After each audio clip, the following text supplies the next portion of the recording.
As the COP28 Climate Summit continues in Dubai, the Presidential Climate Commission is looking at ways to scale finance to support a just transition. In other words, they're looking at ways of making sure that there's enough money to finance the move towards renewable energy. Khwezikazi Windvoel is the Municipal and Project Finance Manager at the Presidential Climate Commission Secretariat, responsible for climate finance and innovation. Khwezikazi, good afternoon to you, and thank you for your time. You'll have to start me at the beginning of this, I'm afraid. I understand what housing finance is. I know what car financing is. What is climate financing? So thank you for the opportunity, Steve. So I think climate finance in the broader sense of things is really just the financing that is required to address the challenges that come with climate change. So this does include your transitioning from your high carbon economies to your low carbon economies, and also just taking into cognizance, the adaptation measures that we have to take to actually deal with the risks that we're already exposed to as a result of climate change. So, for example, every time you drive past a supermarket and that supermarket has solar panels on the roof, that supermarket has probably borrowed money to make sure they have solar panels. That is correct, yes, Steve. Okay. So when we talk about doing this in a just way, what does that mean? Obviously, it means you want to do it in a sort of equitable way. You want justice. When you talk about justice, what kind of justice? So when we talk about justice, we make a distinction between three types of justices within the just transition, and this is your procedural justice, your redistributive justice, as well as your equitable justice. And really what the focus of this type of financing is, which is the just transition financing, is that it is there to really just support the vulnerable workers and communities that are most impacted by the just transition, as well as ensuring that the benefits of such environmental sustainability are equitably distributed and that no one is actually left behind in the just transition. Okay, so what that means then, in effect, for example, would be that you need to make sure that people who used to work at a coal-fired power station are now able to still be employed in some way. People in the global south who are affected by climate change also need to be compensated for the fact that it's created largely by the global north.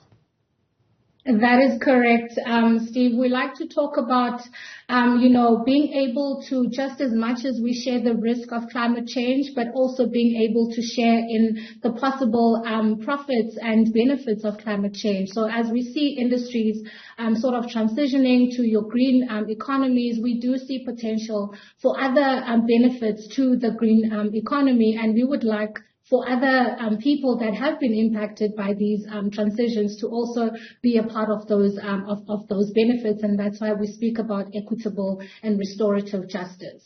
You talk about a just transition climate financing mechanism. What does that look like? What would make it just? What would actually make it actually work?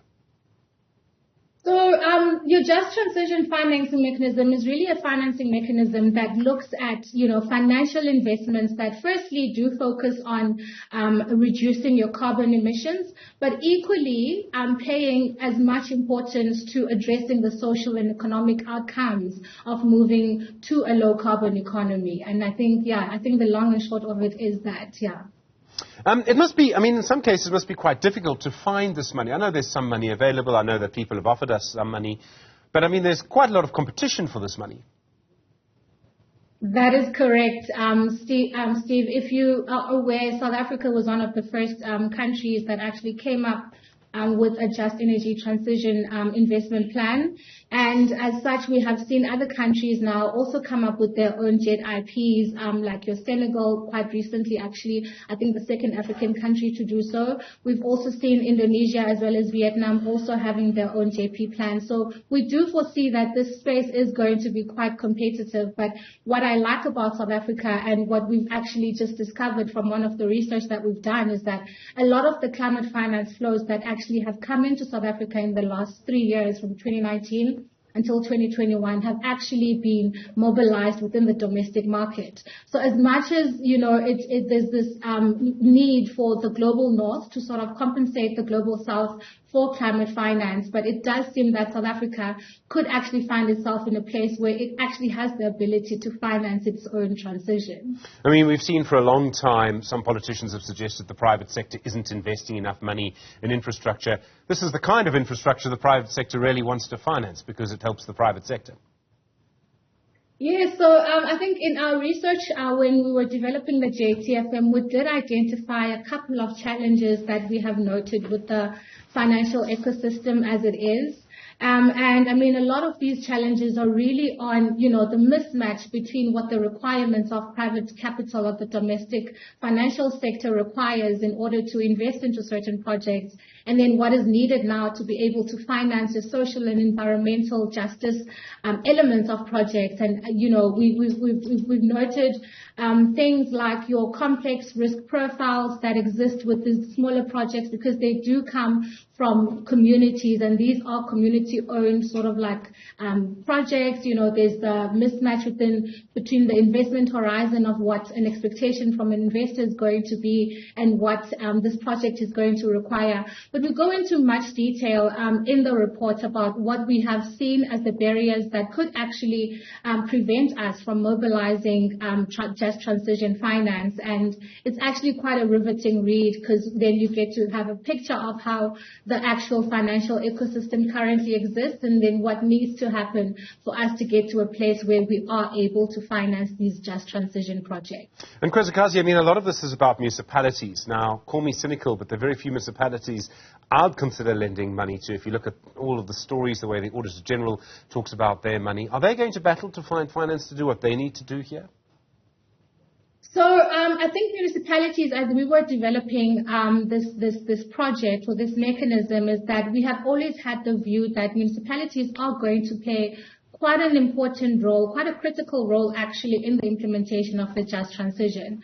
Given the fact that they already are, quite involved in communities and service delivery, and they have this proximity to the communities that are actually going to give birth to these projects. So at the development stage of the project, of the mechanism, what we've done is that we've always had it in our back view that this needs to be something that is going to be able to be implementable at a municipal level.